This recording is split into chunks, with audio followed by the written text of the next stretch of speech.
Shining stones imbued with humankind's never-ending dreams. Their radiance harbors two kinds of power. The first is that of total destruction. Nioh 3 is highly anticipated by many gamers, and it looks like Koei Tecmo and Team Ninja are confident in the game's quality as they have released a demo on Steam and PlayStation. Kudos for doing that. I'm primarily interested for technical reasons. Team Ninja games usually have a, let's call it, interesting performance to visuals ratio. To save you some time, let me say right up front that you can easily achieve 100 FPS or more with hardware similar to mine if you stick to the default presets. Let me repeat that because it's an important detail. If you stick to the default presets. As you can see in the background, the FPS counter is essentially stuck at the 120 mark. The visuals are attractive and serve their purpose, although nothing to write home about.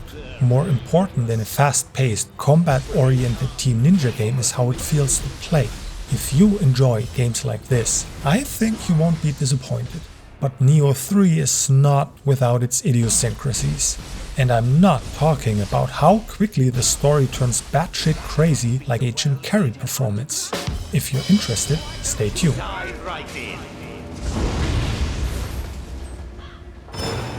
You can see my hardware configuration on screen. This is the first time that I put CachyOS on the spot to show what it is capable of in a Linux gameplay performance analysis. The kernel version is 6.18.7, Mesa is on version 25.3.4, and for the full Cachy experience I'm also using Proton CachyOS 10.0 2026.01.02 something v4. The resolution is 1440p.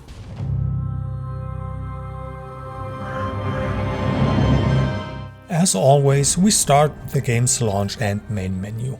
I didn't have to make any changes, and Nioh 3 booted as if Linux were its native habitat. Personally, I do not like the menu at all. It's way too convoluted with many nested submenus, multiple pages per section, and cross-menu side effects. This makes navigation a chore and very confusing. But with so many options, you can also modify a lot about the game. A not insignificant amount is dedicated to camera and player movement. To me, the defaults look well chosen. I didn't have anything to complain about in my roughly 2 hours with the game. But to be honest, I'm having a hard time judging whether any of these settings are useful. I was simply overwhelmed by the amount there is. What I found most useful was the option to change the subtitle size. For people who hope to remap the controller buttons, I have bad news. You can't. On the positive side, Team Ninja added a few presets to choose from. What was most important to me was that the default preset mapped B on an Xbox controller to dodge, X to jump, and pressing the left stick to sprint. That's how I expect the basic movement to be in any game. The graphics options are where things get a bit quirky. As expected, Team Ninja's tech is somewhat finicky, which I'll get into once we jump into the gameplay. The presets are very low, low, standard, high, and very high. You can also find upscaling and frame generation. That's it for the theory. It's time to finally spill some yokai blood. Sounds horrible, doesn't it? Who cares? Still the bloodthirst, now!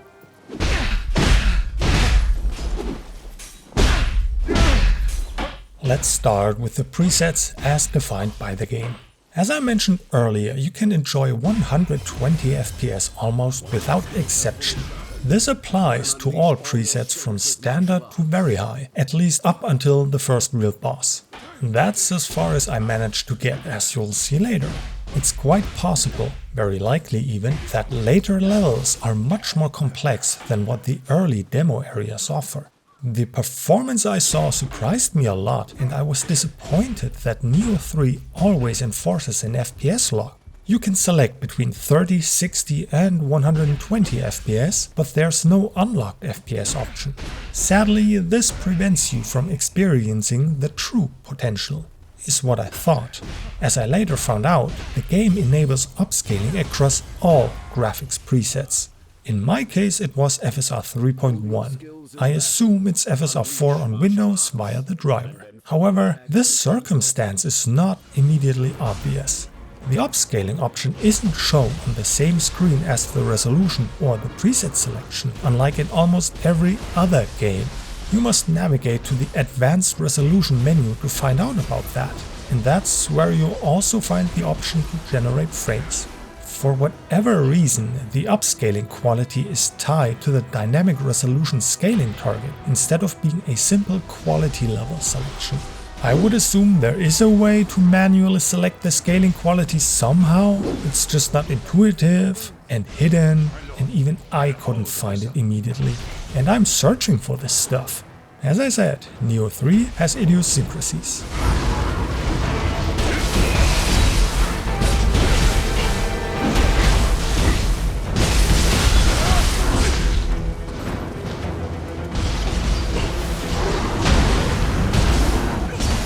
Nioh 3 enables quality level upscaling for all presets except very low.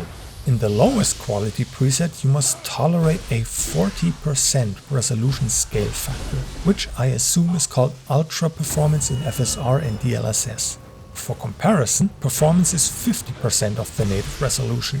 I think this is a bit extreme considering the max frame rate of 120. Why? But that's not the only setting that confused me. The behavior of FPS dynamic adjustment also remains a mystery. I'm unsure how this is related to the DRS setting. If you disable FPS dynamic adjustment, the game complains about potential performance issues and suggests DRS and FrameGen as solutions.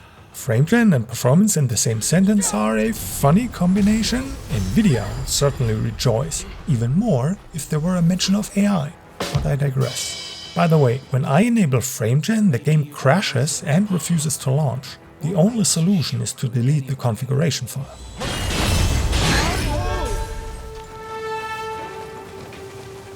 Looking at native performance, we are quite far from 120 FPS. In this area around the big fire, we see an average of 84 FPS.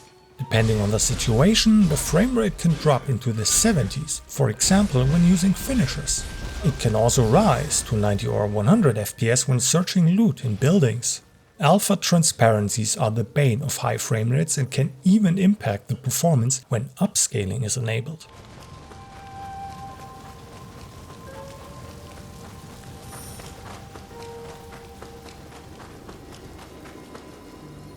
Switching to the high preset doesn't change much in terms of performance or visuals. The average FPS after the dance with swords around the fire only drops by a single frame. Imagine the dad joke potential if the enemies were wolves. You know, dance with swords, dance with wood. Let's continue.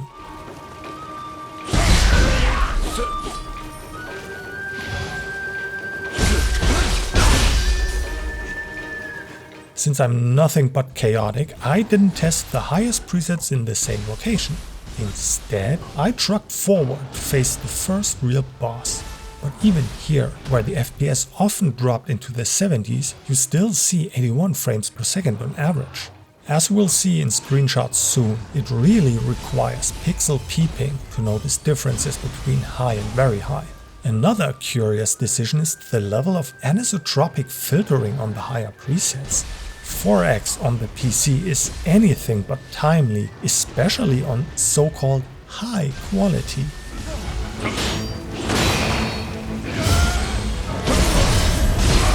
To remain consistent in my chaos, I also tested settings willy-nilly in the boss fight. On the high preset, I disabled motion blur and film grain while increasing model texture quality, until my involuntary capitulation. The frame rate averaged out to 79 FPS.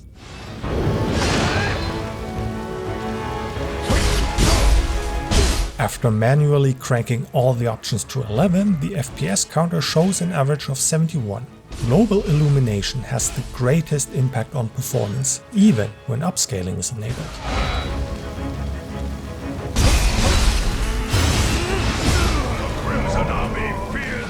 On the very high preset, which I didn't modify, we can still see 78 FPS. To round things out, a brief comment on video RAM usage. As my testing showed, the standard preset seems to be content with 8GB of VRAM. High may also work, but it could be borderline the longer you play and progress in the game. On very high, I definitely saw VRAM usage climb above 8GB. As we'll see on the screenshots in a second, that preset doesn't seem to be worth it, at least in the sections I tested.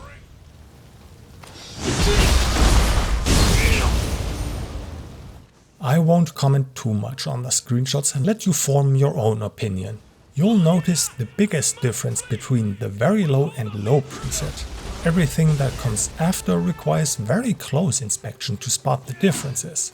Very low is undeniably ugly and should be avoided if your hardware can handle it. Since the FPS are always locked to 120 FPS, I didn't see the need to compare it to Windows. As a result, I didn't pay much attention to where I was looking to make it easy for me to replicate the location after a fresh start. Comparing Nioh 3 on Linux and Windows would have to be its own video.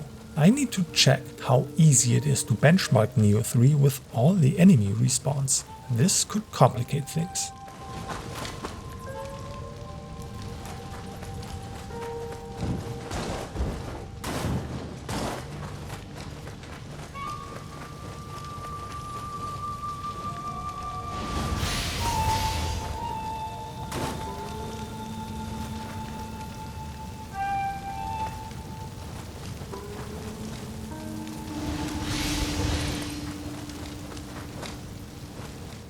Regarding image quality, I noticed two things. For one, the image can appear very grainy, most likely because of film grain, no pun intended, and further exaggerated by the upscaling.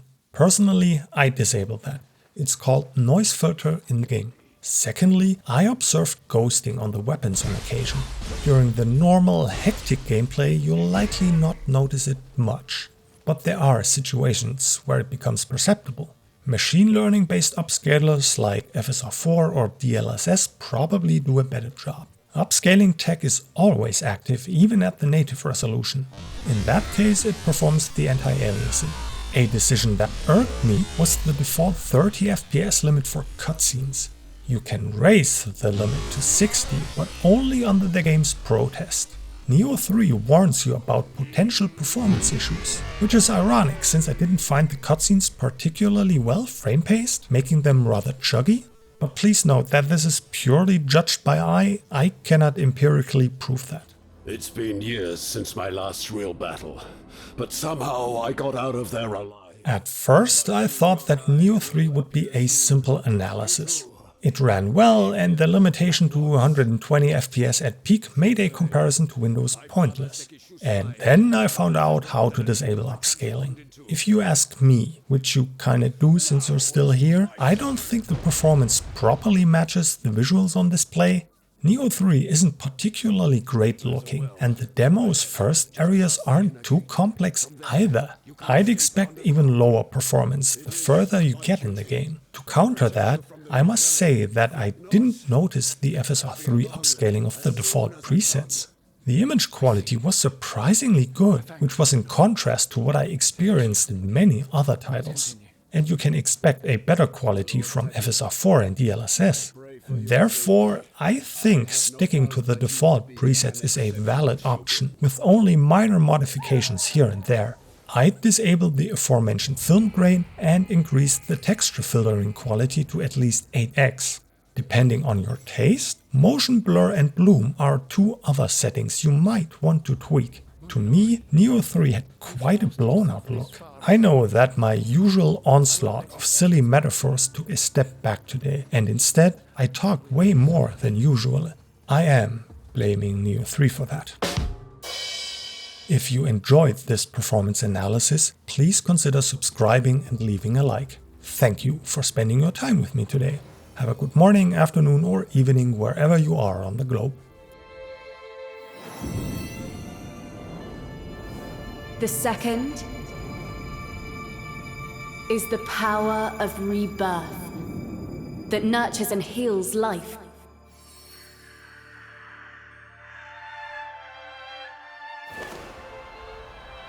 Since time immemorial, this power has been the impetus for human wars.